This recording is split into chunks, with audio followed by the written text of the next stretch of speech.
Graças a paz, igreja, amém? Quem está feliz com Jesus aqui nessa noite? Amém? Glória a Deus.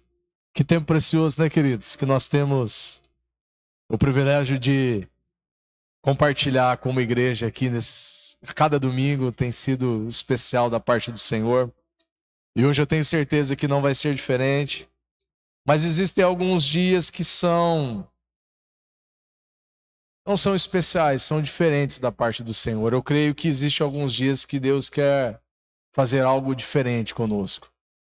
E não é sempre que eu tenho essa impressão, mas hoje, desde quando eu comecei a preparar essa palavra, Deus foi aumentando, foi ministrando no meu coração sobre algumas coisas que Ele precisava moldar a minha vida e principalmente trabalhar no coração da igreja. Por isso eu creio que hoje é uma noite muito, muito, muito especial da parte do Senhor. Você crê nisso, querido? Amém?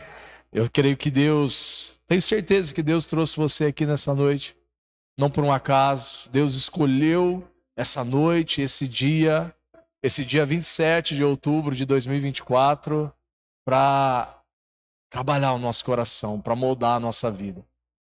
Eu creio que essa noite também é uma noite de cura, amém? Você crê nisso? Amém? Já está sendo uma noite de cura. E agora a palavra de Deus ela vem para completar aquilo que Jesus quer falar conosco. O tema da mensagem hoje, querido, é Vinde a mim. Você pode repetir comigo? Vinde a mim. Abra sua Bíblia comigo lá no Evangelho de Mateus, capítulo de número 11. Eu vou ler com vocês alguns versos aqui, alguns versículos, a partir do versículo de número 20. Para a gente entender um pouco do contexto que o Senhor Jesus estava falando, e depois ter alguns princípios importantes da palavra de Deus para comunicar com você. Eu gostaria de pedir para o pessoal que está em pé lá no fundo, se puder sentar aqui nas cadeiras, a gente tem bastante cadeira sobrando. Não tem necessidade de ninguém ficar em pé, se assenta, aquieta teu coração. Deus quer falar com você também, querido. Amém? Isso, se assenta aí, jovens. Deus quer falar com você nessa noite. Evangelho de Mateus, capítulo de número 11, verso de número 20, diz assim: Então começou ele a lançar o rosto às cidades onde ele operava a maior parte dos seus milagres, e o não se haverem arrependido, e dizendo... Esse lançar o rosto aqui, queridos, é chamar a atenção. Esse lançar o rosto aqui é dar uma bronca, é chamar a atenção daquelas cidades. Dizendo: Ai de ti, Corazim, ai de ti, Betsaida, porque se em Tiro e em Sidom se tivesse operado os milagres que em vós se operaram, a muitos elas se teriam arrependido em silício e em cinza. Contudo, eu vos digo que para Tiro e Sidom haverá menos rigor no dia do juízo do que para vós. E tu, Cafarnaum, porventura serás elevada até o céu, até o Hades descerás. Porque se em Sodoma se tivesse operado os milagres que em ti se operaram, teria ela permanecido até hoje. Muito obrigado, Chico. Contudo, eu vos digo que no dia do juízo haverá menos rigor para a terra de Sodoma do que para ti. Verso número 25. Naquele tempo falou Jesus dizendo: Graças te dou, ó Pai, Senhor do céu e da terra, porque ocultaste essas coisas aos sábios e entendidos e as revelastes aos pequeninos. Sim, ó Pai, porque assim foi do teu agrado. Todas as coisas me foram entregues por meu Pai, e ninguém conhece plenamente o Filho senão o Pai, e ninguém conhece plenamente o Pai senão o Filho, e aquele a quem o Filho quiser revelar. Verso número 28 diz assim: Vinde a mim, todos que estão cansados e oprimidos, e eu vos aliviarei. Tomai sobre vós o meu jugo e aprendei de mim, que sou manso e humilde de coração, e achareis descanso para as vossas almas, porque o meu jugo é suave e o meu fardo é leve. Feche teus olhos por um instante, querido. Vamos orar ao Senhor. Pai amado, muito obrigado, Senhor, pela tua presença aqui, Pai. Obrigado porque nós podemos sentir o teu toque, sentir o teu falar. Obrigado, Pai, porque nós podemos ouvir a Tua voz, a Tua doce voz falando conosco nessa noite, Senhor. Obrigado porque o Senhor preparou para nós algo tão especial, algo tão rico, Senhor. Algo tão poderoso nessa noite, Senhor. Pai, em nome de Jesus, eu quero orar, Senhor, para que o Senhor, Pai, possa ministrar, Pai, cada vida aqui, Pai, de uma forma sobrenatural, Senhor. Que eu seja apenas como um carteiro, Pai, que vai entregar uma correspondência, Senhor. Que eu seja apenas um vaso, Senhor, um instrumento afiado nas Tuas mãos, Pai. Mas que o Senhor, Pai, tenha total liberdade no meio de nós, Pai. Senhor, que essa liberdade, Senhor, o Senhor possa tocar em cada vida aqui, desde os mais moços, Senhor, até os mais experientes de vida, Senhor. A minha oração, Pai, do fundo do meu coração, é que ninguém, Senhor, absolutamente ninguém que está aqui nessa noite, saia daqui, Senhor, da mesma maneira que entrou, Senhor. Que cada um de nós aqui, Senhor, possamos sair transformados, Senhor, vivificados, Senhor, restaurados, Senhor, pela Tua palavra, Pai. Fala conosco, Pai, nessa noite. O Senhor tem total liberdade aqui, Pai. Fala conosco em nome de Jesus. Amém. Querido, o Senhor Jesus está falando sobre algo muito importante aqui. A partir do verso de número 20, ele começa a chamar, dar um chacoalhão nessas cidades que ele está citando aqui. Ele começa a dizer para essas cidades, ele começa a trazer uma repreensão severa para essas cidades. Porque todas essas cidades que ele citou aqui foram cidades onde o Senhor operou muitos milagres, muitos sinais e muitas maravilhas, querido. Foi ao longo do seu ministério que ele pisou pés nessas cidades, que ele passou o tempo nessas cidades e muitas pessoas foram curadas, foram libertas, foram restauradas pelo senhorio de Jesus nessas cidades. Ele chega a dizer aqui para Cafarnaum que se achava talvez a melhor das melhores cidades. Ele disse para Cafarnaum: melhor se eu tivesse pregado, se eu tivesse operado sinais em Sodoma, que era conhecida a cidade pecadora no Antigo Testamento, ela estava de pé até hoje. E vocês acham que vocês vão ser levados ao céu, mas pelo contrário, vocês vão para o inferno. Essas são as palavras de Jesus aqui, queridos. Pastor, por que Jesus está falando isso? Por que Jesus está trazendo essa repreensão dura e severa para essas cidades? Por causa de uma coisa, querido. Por causa de uma coisa que essas cidades tinham em comum: a incredulidade reinava e operava no coração daquele povo. Aquele povo, querido, viu Jesus curando. Aquele povo viu cegos passando a enxergar. Aquele povo viu mudos começando a falar. Aquele povo viu surdos começando a escutar. Aquele povo viu aleijados começando a andar. E mesmo assim, eles não creram que Jesus era o Filho de Deus, o Messias, o enviado do Pai. Jesus, então, a partir do verso número 20, ele traz essa repreensão, querido, pesada para essas cidades. E depois de trazer, querido, essa repreensão, ele fala sobre o resultado dessa incredulidade do povo. Presta atenção, querido. Depois de Jesus trazer, repreender, falar, confrontar aquele povo, agora ele fala sobre a consequência da incredulidade do coração daquele povo. E sabe qual que era a consequência disso? Está aqui, a partir do verso de número 24. Perdão, a partir do verso de número 28. Ele diz: vinde a mim, todos que estão cansados e oprimidos, e eu vos aliviarei. Sabe qual que era a consequência, querido, da incredulidade daquele povo? Era a opressão. Era viver uma vida de enfado, uma vida sobrecarregada, uma vida opressa. Eu só estou parafraseando a palavra de Deus, querido. Depois você chega na sua casa e você lê esse texto com calma.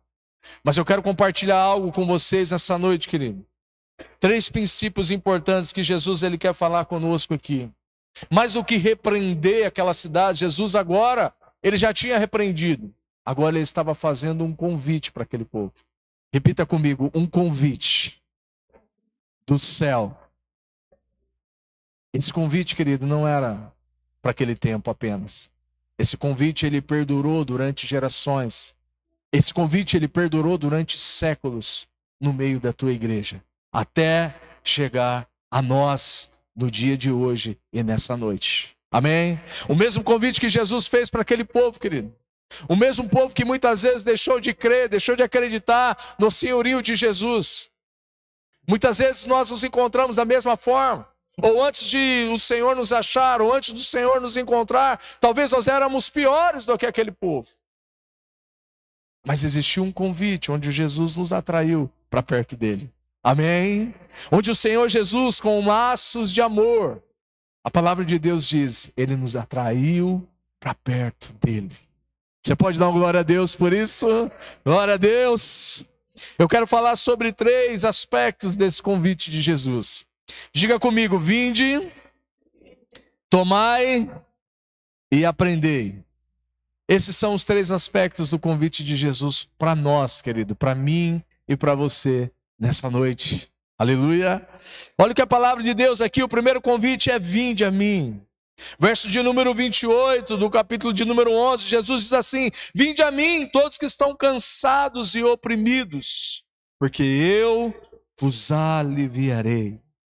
O cansaço, querido, fala de alguém que caminhou, ou de alguém que correu, ou de alguém que se conduziu por muito tempo, ou talvez por uma longa distância, carregando um enorme peso nas costas. Quem já carregou algo pesado aqui na sua vida, querido? Eu lembro de um dia, Deus me fez lembrar disso agora. Talvez foi o objeto, a coisa mais pesada que eu peguei na minha vida. Meu sogro ainda era vivo, o seu José, e nós estávamos lá na casa dele. Na frente da casa da minha sogra, morava um outro senhor, um pouquinho mais senhor, que é o seu Cícero, que vende doce na rua. Você deve ter visto o seu Cícero vendendo paçoquinha na rua. Ainda tem, ainda tem. Vocês vão lembrar, o seu Cícero. E ele chegou lá e falou, ô Zé, você, o Fábio e o Henrique, você não pode me ajudar a pegar uma pia lá no fundo? O seu Cícero, ele tem 2 casas lá, uma do lado da outra. Ele falou, eu queria tirar dessa casa, porque essa casa meu filho vai morar e passar para essa outra casa onde a gente vai morar. Eu e a dona Tereza. Vamos lá ajudar o seu Cícero, né? Quando nós chegou lá, querido, pensa numa pia grande. Sem brincadeira, devia mais de 2 metros ela tinha, tranquilo. Eu chutaria uns 2,5 metros. Mas não era esses granito que a gente tem hoje. Era uma pia de mármore mesmo, querido. Tava eu, meu cunhado, o Henrique, o seu Cícero e o meu sogro. Nós 4. 2 mais velhinhos. E eu e o Henrique mais novinho. Rapaz, a hora que a gente tirou aquilo lá, sem brincadeira, a gente tirou, eu falei, nós não vamos dar conta. E eu olhava pro Henrique assim, o Henrique já estava vermelho e a gente começou a caminhar, começou a tirar aquela pedra, começamos a andar para fora da casa e assim, sem brincadeira nenhuma, chegou no meio do caminho, minhas pernas já estavam bamba. Eu já não estava mais aguentando as minhas mãos, assim, estava cortando, machucando as mãos. Só que a gente não podia mais soltar, querido. Como que vai soltar no meio do caminho aquilo ali? E eu vi que meu sogro e o seu Cícero, que já eram mais senhores, já não estavam mais aguentando também. E a gente foi. A hora que a gente chegou lá e colocou aquela pedra no lugar, eu não tinha mais força. Aquilo ali havia sugado todas as minhas forças. Eu sentei em uma cadeira e eu precisei ficar ali sem brincadeira uns 15 minutos para se recompor. Depois daquele dia eu falei, acho que eu nunca mais vou pegar essas coisas pesadas. Mas era muito pesado. Meu cunhado falou para mim, Fabinho, eu achei que a gente não ia aguentar, cara. A hora que chegou no meio do caminho, ele falou, eu só não soltei porque vai quebrar a pia do seu Cícero. E ser cansado é isso, querido. É carregar algo pesado por muito tempo. Só que Jesus fala, o convite de Jesus, vinde a mim, vós que estão cansados. E ele fala sobre os oprimidos aqui, ou sobrecarregados também. O primeiro convite de Jesus fala sobre isso. E qual que é a diferença, pastor, do cansado e do oprimido? O oprimido, querido, é alguém que não consegue se sustentar. O oprimido fala de alguém que não consegue caminhar, dirá pegar algo pesado, ou caminhar com algo pesado sobre a sua vida. A opressão, querido, esse ser oprimido, está muito relacionado, talvez, àquelas pessoas que têm problema com ansiedade, que relatam aquele peso, aquele sufocamento. Alguns relatos que as pessoas que sofrem com esse tipo de doença, com ansiedade ou com uma crise de pânico, relatam que parece que há uma pessoa ou alguém muito pesado em cima delas que elas não conseguem nem se mover. Era sobre isso que Jesus estava falando, sobre os oprimidos. Queridos, Jesus falou isso há mais de 2000 anos atrás. E parece que essa mesma mensagem, ela é tão atual para os nossos dias. Ela é tão atual para o nosso momento que nós estamos vivendo. Esse convite de Jesus, querido, fala sobre isso. Primeiro ele fala sobre esse convite para aqueles que estão cansados e oprimidos. E qual que é a resposta, qual que é a promessa de Jesus para ele? Eu vos aliviarei. Amém? Essa é a primeira resposta, essa é a primeira promessa sobre o convite de Jesus. Jesus é alguém que nunca faz um convite para nós, que nunca nos chama sem ter uma promessa, querido, para as nossas vidas. Amém? Jesus nos chamou um dia e nos chamou pelo nome. Jesus nos escolheu um dia e nos escolheu consciente de quem nós éramos. Mas havia uma promessa. Havia uma promessa específica para cada um de nós. Amém?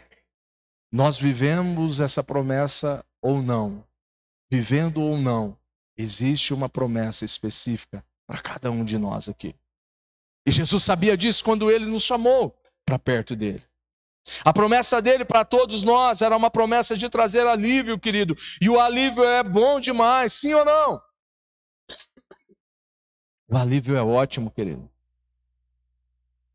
Só que o alívio ele fala de algo momentâneo. De algo que talvez não vai perdurar por muito tempo.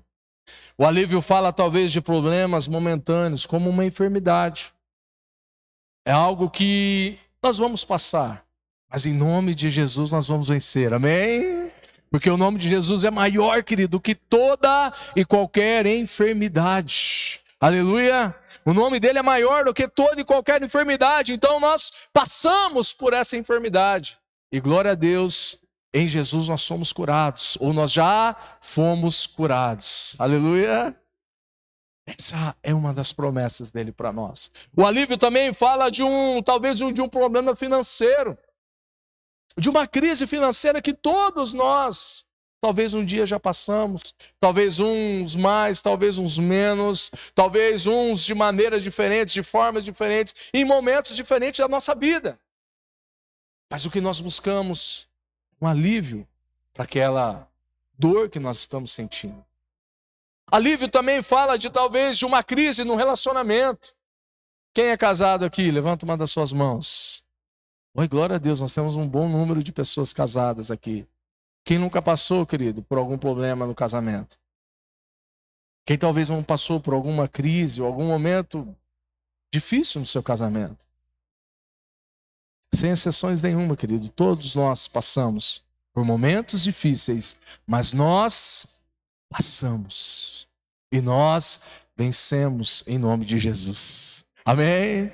Alívio fala disso, fala de algo momentâneo, fala de algo passageiro, querido. Mas é nesse momento que muitas vezes nós nos achegamos ao Senhor. É nesses momentos que muitas vezes nós nos sentimos vulneráveis e nós nos aproximamos mais do Senhor. Todos nós, querido, ninguém, talvez nenhum de nós aqui veio para o Senhor porque amava o Senhor no primeiro momento. Todos nós viemos, querido, por causa de uma necessidade. Muitos de nós viemos até o Senhor por causa de uma dor. A todos nós, querido, viemos até o Senhor porque nós queríamos, desejávamos um alívio. Sem exceção nenhuma. Sem exceção nenhuma, querido. Todos nós nos aproximamos do Senhor, procurando e esperando um alívio da parte dele. E não é nada de errado nisso, querido. A partir do momento que nós vamos conhecendo o Senhor, a partir do momento que nós vamos nos aproximando do Senhor, nós vamos nos tornando mais parecidos com Ele. Quanto mais nós buscarmos Ele, quanto mais nós buscarmos a Tua palavra, quanto mais nós buscarmos Ele em oração, quanto mais nós nos relacionarmos com Ele, nós nos tornamos mais parecidos com Ele.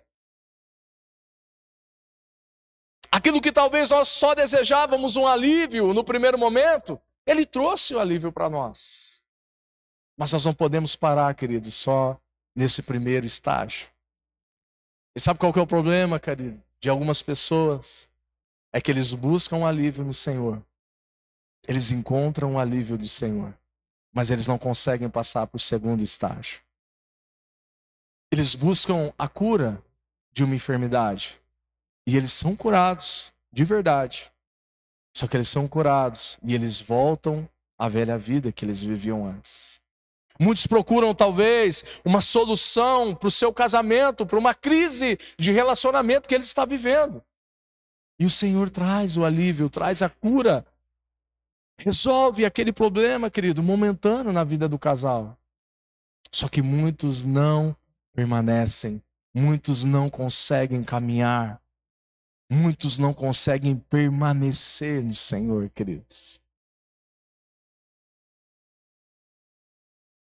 O primeiro convite, querido, é esse: vem a mim. Um outro aspecto interessante, porque muitos não conseguem passar para o segundo estágio, é porque muitas vezes quando nós olhamos para a nossa vida, querido, quando nós olhamos para as nossas mazelas, quando nós olhamos para as nossas falhas, para as nossas imperfeições, nós dizemos para nós mesmos: eu não consigo, eu não sou digno de caminhar com o Senhor. Muitos não conseguem avançar para o segundo estágio, muitos não conseguem estabelecer um relacionamento, uma vida com Deus diária, por causa disso. Porque quando nós olhamos para nós, querido, não há nada de bom em nós. Quando nós olhamos para a nossa vida, muitas vezes não há nada que agrade o coração de Deus. Na nossa visão.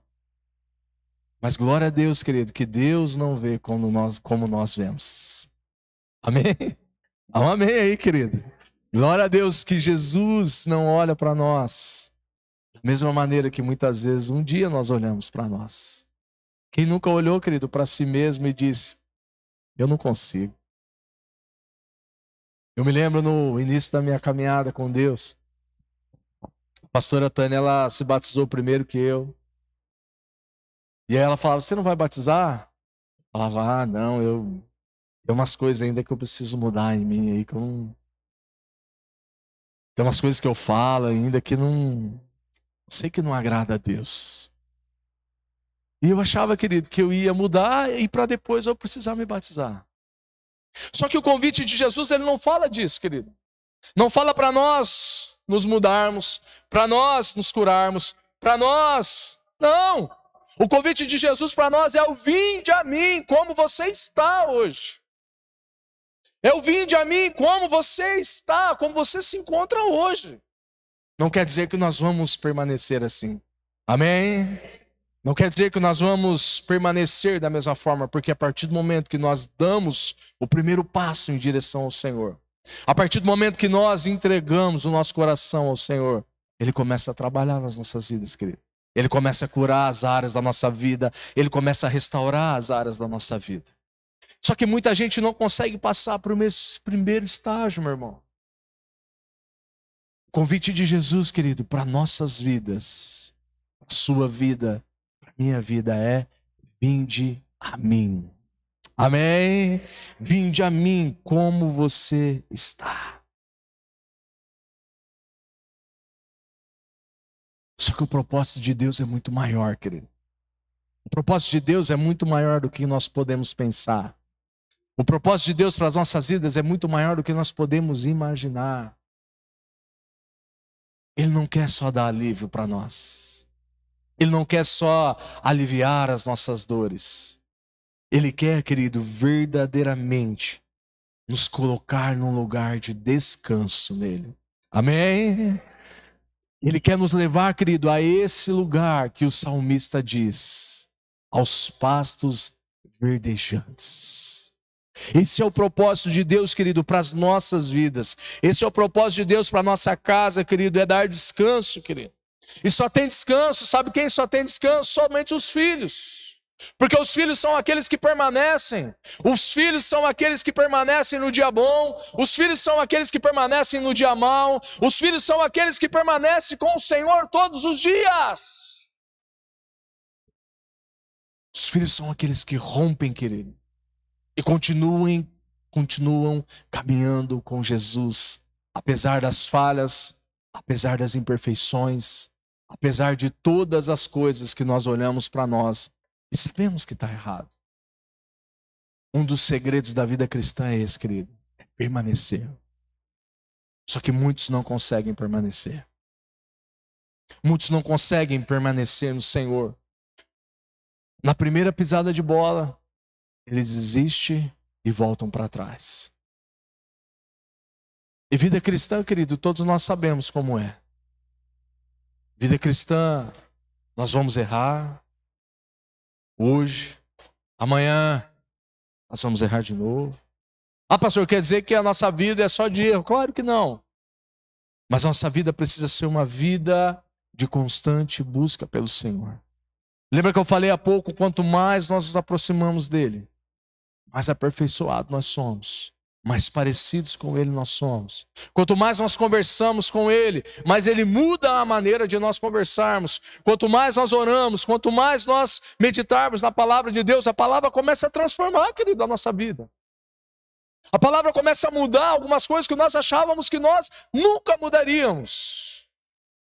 Nós começamos a deixar de lado algumas coisas que eram tão importantes para nós no passado. E talvez não só comigo, mas talvez você já pensou um dia, isso aqui vai ser muito difícil de deixar. E quando nós nos achegamos ao Senhor, quando nós nos aproximamos dele, ele começa a tirar, querido, essas coisas da nossa vida. Ele começa a limpar o nosso coração. Ele começa a nos levar para esse lugar de descanso no Senhor.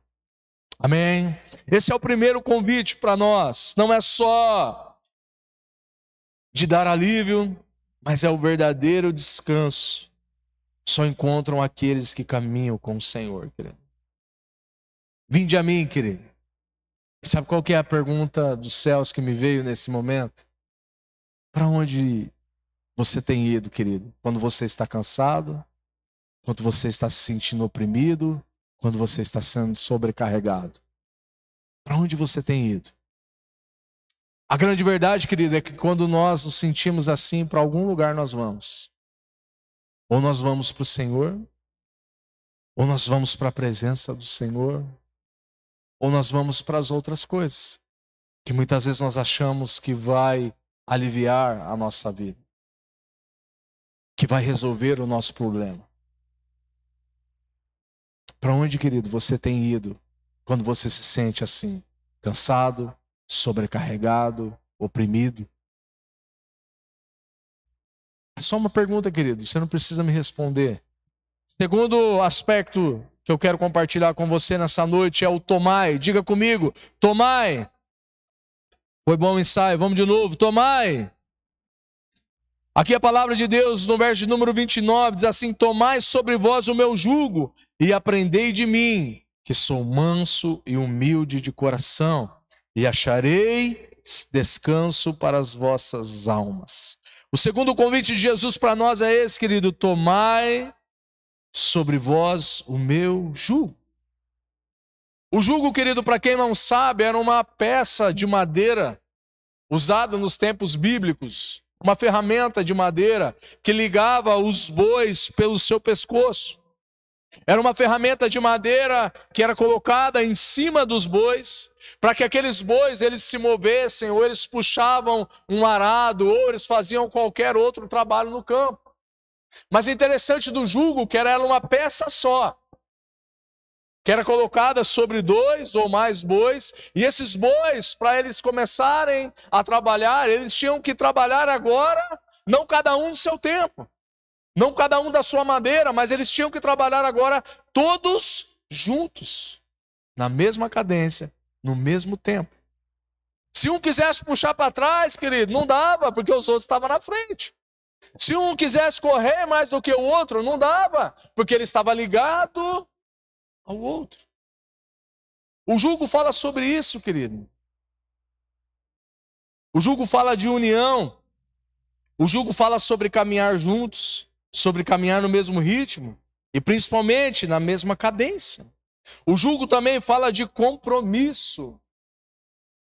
Existia um compromisso, querido, daqueles animais de caminharem juntos, na mesma cadência, no mesmo tempo e durante as mesmas horas trabalhadas uns dos outros. Por isso daí vem o termo do jugo desigual, que o apóstolo Paulo falou em segunda carta de Paulo aos Coríntios, capítulo de número 6 e verso de número 14. Abre esse texto comigo, 2 Coríntios 6, 14. O apóstolo Paulo está falando sobre o jugo desigual. Paulo diz assim: não vos prendais ao jugo desigual com os incrédulos, pois que sociedade tem a justiça com a injustiça? Ou que comunhão tem a luz com as trevas? Olha as palavras de Paulo aqui, querido. Paulo é muito claro. Ele não diz talvez, se você se sentir bem ou não. Não, as palavras de Paulo são muito claras, são muito diretas. Olha a primeira frase do versículo, ele diz assim: não vos prendais ao jugo desigual com os incrédulos. E sabe qual que é o problema, querido? Que muitos cristãos hoje têm negligenciado essa palavra do apóstolo Paulo. Nós conhecemos o jugo desigual entre relacionamento, querido, namoro, casamento, mas isso daqui serve para todas as esferas da nossa vida. Não é só para relacionamento. Isso aqui serve para uma sociedade, quando você for abrir uma sociedade. Aqui serve para quando você for se associar com alguém. Aqui as palavras do apóstolo Paulo, nós precisamos meditar nessa palavra e ter uma convicção segura sobre com quem nós vamos nos associar nesse tempo. Paulo é muito claro e diz: não vos prendais ao jugo desigual com os incrédulos, pois que sociedade tem com a justiça e com a injustiça? Ou que comunhão tem a luz com as trevas? Mas o convite de Jesus aqui agora, querido, o primeiro foi o vinde a mim. E agora ele diz: tomai sobre vós o meu jugo. Jesus, ele tem um jugo, querido, para nós. Talvez algumas pessoas levam isso pelo lado pejorativo, mas não é pejorativo isso. E no final dessa mensagem você vai saber por quê. Jesus tem um jugo para nós, querido. Não é como aquele jugo dos animais, não é como o jugo que o mundo tem pesado, tem trazido peso, tem trazido tristeza, tem trazido dor para as nossas vidas. Não, não é esse jugo que Jesus tem para nós.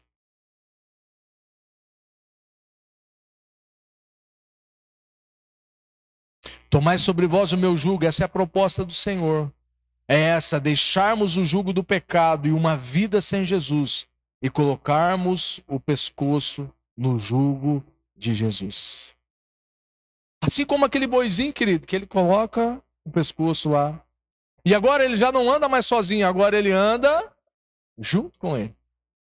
O propósito do Senhor para nós é esse, querido. Nós não precisamos mais caminhar uma vida sozinho. Nós não precisamos mais tomar as decisões sozinhos. Nós não precisamos mais viver uma vida por aquilo que nós achamos que é certo ou não. Nós temos um prumo, nós temos um parâmetro agora, que é a própria palavra de Deus. A palavra de Deus fala sobre tudo, querido, que nós precisarmos. Pastor, a palavra de Deus fala sobre relacionamentos? Fala. A palavra de Deus fala sobre negócios? Fala. A palavra de Deus fala sobre finanças, sobre riquezas? Muito.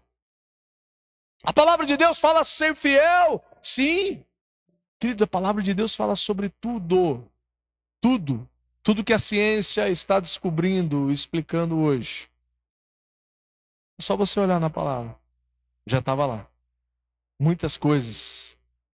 E glória a Deus, querido, pelos cientistas. São homens de Deus, inspirados por Deus. Mas muitas coisas que o homem está descobrindo agora. Tentando provar agora. Ó, já estava lá na Bíblia há muito tempo. Mais de 2, 3, 4 mil anos atrás. É que muitas vezes nós não paramos. Sabe por quê? Porque ao invés de nós colocarmos o pescoço no jugo de Jesus, Nós queremos que Jesus coloque o jugo, o pescoço no nosso jugo. Nós queremos que Jesus caminhe na velocidade que nós estamos caminhando. Nós queremos que Jesus agora, ele faça não a vontade dele, mas que Jesus faça a nossa vontade aqui na terra. Não é assim, querido. Nunca foi assim e nunca será assim. O convite de Jesus para nós essa noite é esse. Tira o pescoço, querido, do jugo do mundo. Tira o pescoço do jugo onde você tem colocado hoje.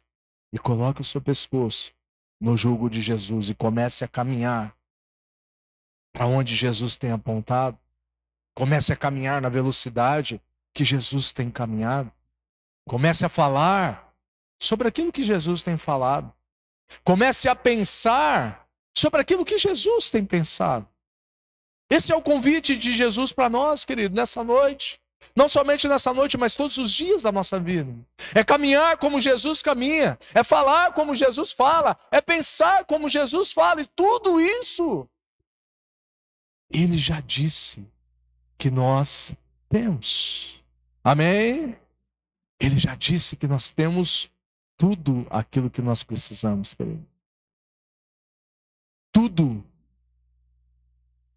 aquilo que nós precisamos, Jesus tem, querido. Tudo aquilo que nós necessitamos de verdade, Jesus tem preparado. E mais, querido, Jesus tem preparado algo melhor, algo muito maior do que nós podemos imaginar. Amém?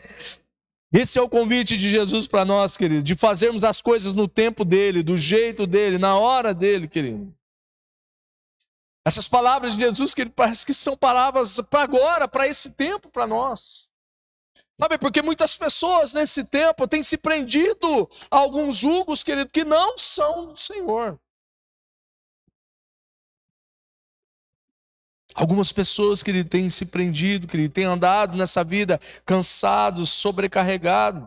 E talvez essa poderia ser a descrição da nossa geração. Uma geração cansada e sobrecarregada.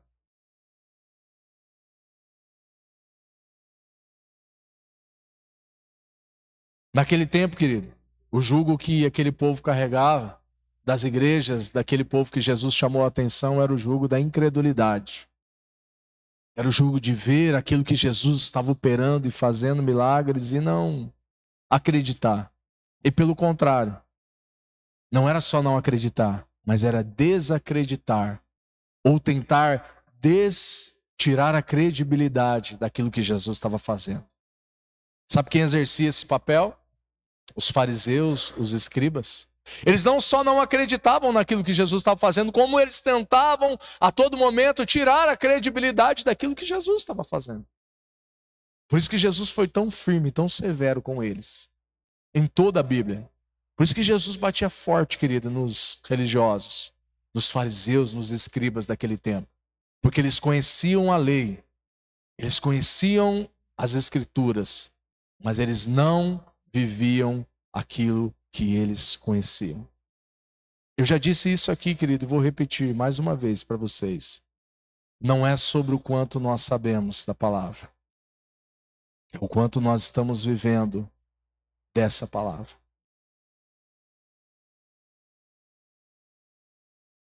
Quais são os julgos, então, pastor, que talvez a nossa geração tenha vivido?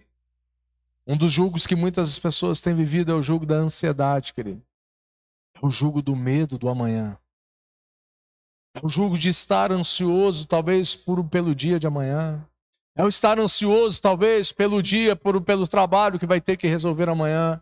Talvez por aquela situação difícil que você vai ter que resolver amanhã na segunda-feira. E hoje você está ansioso. Deixa eu te dizer algo, querido, que talvez possa edificar a sua vida. Sabe quem está lá na segunda-feira amanhã? O Senhor. Ele já está lá, querido, na segunda. Ele já está lá na terça, ele já está lá na quarta, na quinta, na sexta. Nós não precisamos, querido. Nós não precisamos andar uma vida de ansiedade aqui nessa terra. Nós não precisamos andar, querido, preocupados, ansiosos pelo dia da manhã. O Senhor já está lá. Esse é um jugo, querido, que tem prendido o coração de muitas pessoas nesse tempo. Pessoas têm adoecido, querido, com isso. Isso não é brincadeira, querido, isso é sério. Quantas pessoas que nós conhecemos hoje que têm sofrido com doenças da alma. E não é, querido, porque elas querem. E não é porque elas não são pessoas de Deus, não são homens, não são mulheres de Deus. Não é, querido.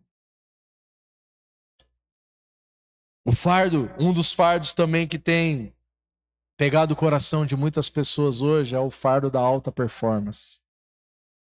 Você abre o seu celular, você abre as redes sociais, pessoas falando sobre alta performance no trabalho, pessoas falando sobre alta performance na igreja, pessoas falando sobre alta performance, e se você comer a comida certa, e se você dormir o tanto de hora certa, e se você tomar banho gelado, e se você usar as chaves certas, você vai destravar todo o seu potencial. E não há nada de errado nisso, tá, querido? Cuidar da alimentação, fazer atividade física, é bênção. Só que para muitas pessoas, querido, isso tem sido fardo. Porque muitas pessoas têm colocado um alvo para as pessoas se tornarem que nunca elas vão conseguir chegar até lá. E isso tem gerado um fardo na vida de muitas pessoas, por não conseguir ser aquilo que, não que Deus visse que seria, mas aquilo que o mundo está dizendo que é ser bem-sucedido. Porque o mundo está dizendo que só é bem-sucedido quem tem o carro X. Puxa vida, mas eu não consigo comprar aquela Porsche Cayenne ainda. Quem sabe um dia. Hoje eu não consigo. Mas glória a Deus pelo prisma branquinho que Deus nos deu. Porque eu não consigo ainda fazer X coisa. Porque eu não consigo. E isso, pessoas têm carregado esse fardo, querido, nos dias de hoje. E não são coisas ruins, vocês percebem? São coisas boas, mas que têm gerado um fardo pesado na vida de muitas pessoas. O jugo da alta performance, querido. Tudo isso, querido, é ótimo quando nós colocamos o pescoço no jugo de Jesus. Tudo isso é ótimo quando Jesus está direcionando a nossa vida. Quando Jesus está guiando os nossos passos. Tudo isso é bênção quando Jesus está junto conosco. Posso ouvir um amém? Amém. Se Jesus não estiver conosco, querido, isso ao invés de ser bênção, isso se torna maldição. Assim como o autor de Provérbios diz. Que tudo aquilo que ele viveu, tudo aquilo que ele teve, eu estou falando de Salomão, querido. Um dos homens mais ricos de toda a Bíblia. Um dos homens que teve não sei quantas mulheres.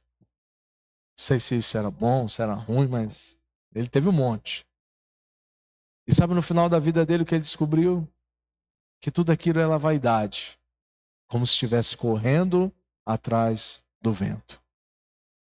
Todas essas coisas boas que nós falamos aqui há pouco, sem Jesus, querido, é só vaidade. Como correr atrás do vento. É fardo, querido. É penoso. É difícil. É dolorido. Tudo isso é vaidade. Terceiro aspecto, querido, eu já estou caminhando por último aqui. Diga comigo, aprendei. Foi bom o ensaio. Aprendei. Aprendei de mim que sou manso e humilde de coração. Jesus está falando sobre as suas características aqui. Jesus era alguém manso, querido, e humilde de coração. Eu acho interessante esse termo, porque Jesus era alguém manso. E ele entra num templo um certo dia e chicoteia tudo, derruba as mesas daqueles cambistas. Mas Jesus era manso, pastor, era manso. Mas quando precisava, ele não alisava não, querido. Muitas vezes nós ligamos a mansidão com alguém, tá, tranquilo, relax. Mansidão não é isso, querido. Jesus nos ensina sobre o que é ser manso. Mansidão, querido, é o inverso dos esquentadinhos. Você sabia disso? Dos nervosinhos dessa vida. Mansidão é o oposto disso, querido. Só que existem alguns lugares em que nós precisamos ser treinados sobre ser manso. E eu separei 2 lugares aqui que para mim são talvez um dos melhores treinos para ser manso. Quem arriscaria dizer um? No casamento? Casamento eu não coloquei, mas é uma boa, viu? Casamento é uma boa, viu, Dani?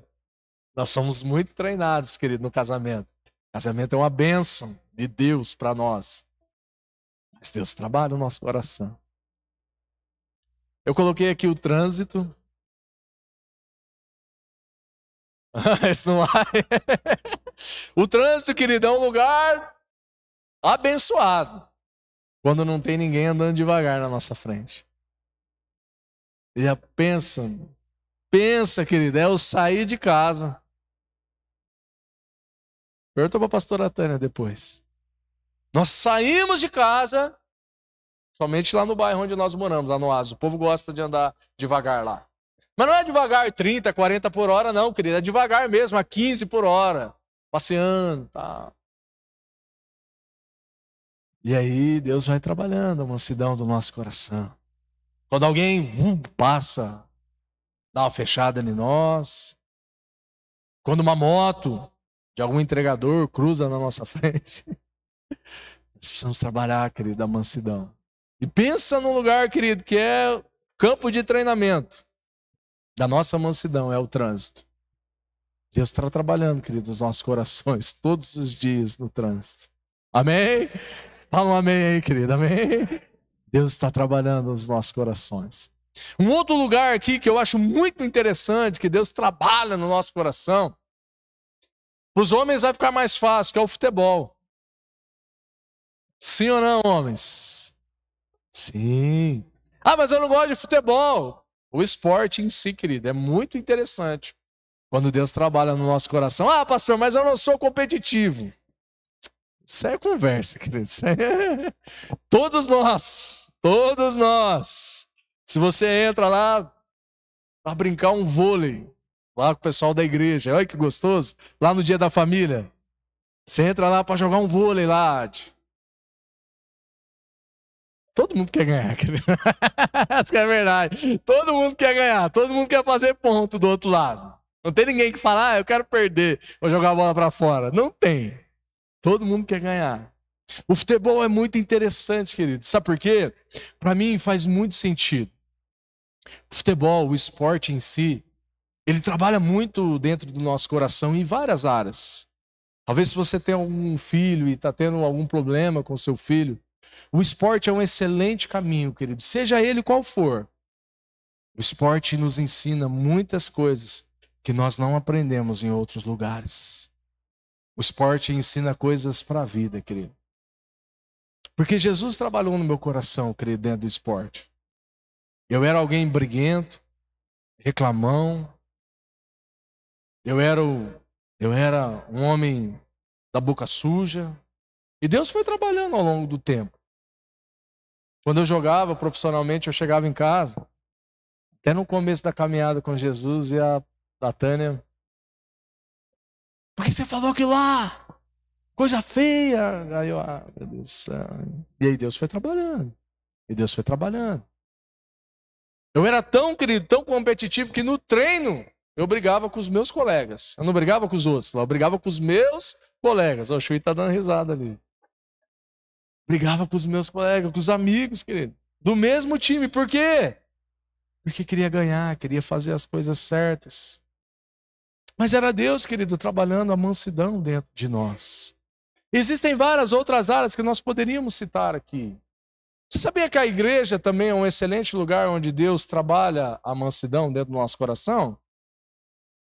A família é um lugar onde Deus trabalha a mansidão dentro do nosso coração. A família da fé é um lugar onde Deus trabalha muito a mansidão dentro dos nossos corações.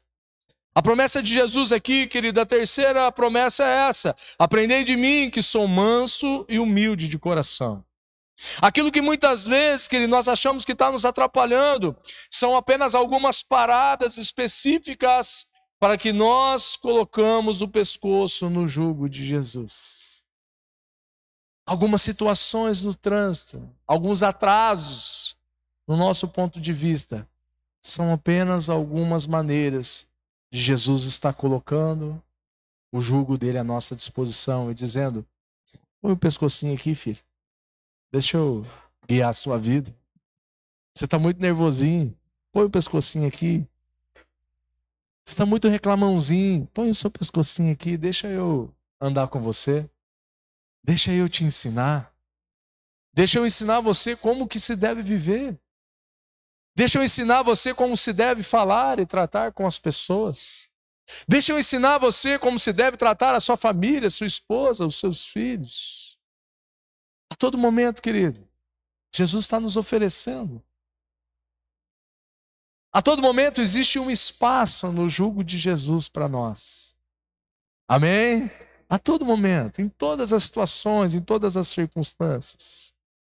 Jesus disse: aprendei de mim, que eu sou manso e humilde de coração. Sabe uma frase, querido, que revela a humildade?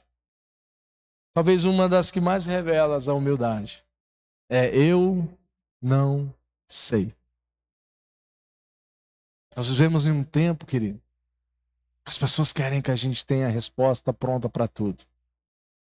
Nós vivemos em um tempo em que nós queremos ter a resposta para tudo. Nós vivemos num tempo que nós queremos provar uns para os outros que nós estamos certos e que o outro está errado. E uma das frases que mais revela isso é: eu não sei. Você pode me ensinar? Você pode me liderar? Muitas vezes nós precisamos fazer isso, querido, com Jesus. É dizer: Senhor, eu não sei. Me ajuda nessa área aqui, Senhor. O Senhor está vendo, eu estou falhando, eu estou errando. Me ajuda, Senhor, nessa área. Me ajuda nessa situação. Eu não sei. Essa é uma das frases que mais revela a humildade em nós, querido. O problema é que nós gostamos de ter o controle das coisas, quando nós deveríamos entregar o controle para aquele que tem o controle de tudo. Muitas vezes nós gostamos de ter o controle na nossa mão. Mas o convite de Jesus para nós é: põe o pescocinho aqui, filho. Deixa eu cuidar de você. Deixa eu cuidar da sua vida. Você não sabe cuidar da sua vida. Eu tenho o melhor para você. Amém? Jesus tem o melhor para nós, querido. Amém? Jesus tem o melhor para a nossa vida, para a nossa casa, para a nossa família. Jesus tem o melhor para nós. Aleluia! Estar sempre certo, querido, ou tentando provar que estamos certos é exaustivo demais. É exaustivo demais, querido. É doído demais. Sabe o que Jesus espera de nós, querido? O convite de Jesus para nós é muito simples. O convite de Jesus para nós nessa noite, hoje, é muito simples. O convite de Jesus para nós, querido, está aqui no verso de número 30. Coloca para mim, Caleb, o verso de número 30 aqui. O pessoal do louvor pode subir.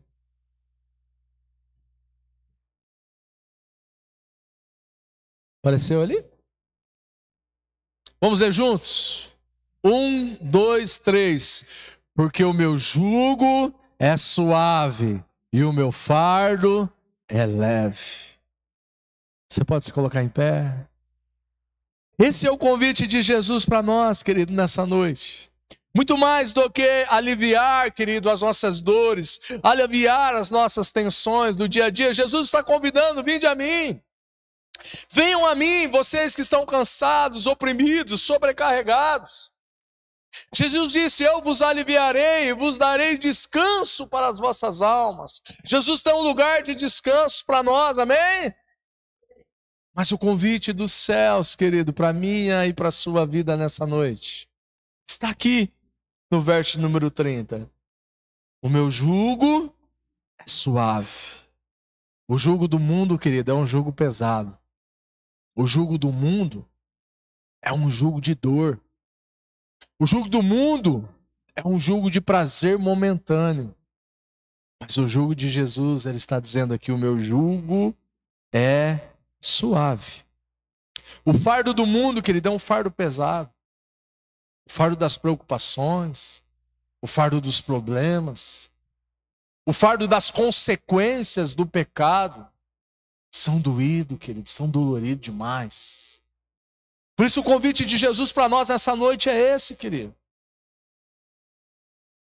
O meu jugo é suave e o meu fardo é leve. Sabe o que eu aprendo aqui, queridos? Ninguém caminha sem um jugo. E ninguém caminha sem um fardo. Nós temos a escolha. Ou nós vamos caminhar no jugo do mundo, da dor, ou nós vamos caminhar no jugo de Jesus, que é suave. Todos nós caminhamos com fardo, querido. Não tem como caminhar sem fardo. Amém? Vocês compreendem disso olhando para a palavra de Deus? Ou nós vamos caminhar com o fardo da dor, da culpa, da angústia, da solidão, da tristeza, da ansiedade, ou nós vamos caminhar com o fardo de Jesus, que é leve. O convite dos céus para nós nessa noite, querido, é como se Jesus estivesse aqui, e Ele está. Jesus está aqui, querido, e está olhando para mim e para você e dizendo: Fábio, troca de jugo comigo. Troca de fardo comigo. Coloque a cabeça debaixo do meu jugo e dá o seu fardo para mim e pega o meu fardo.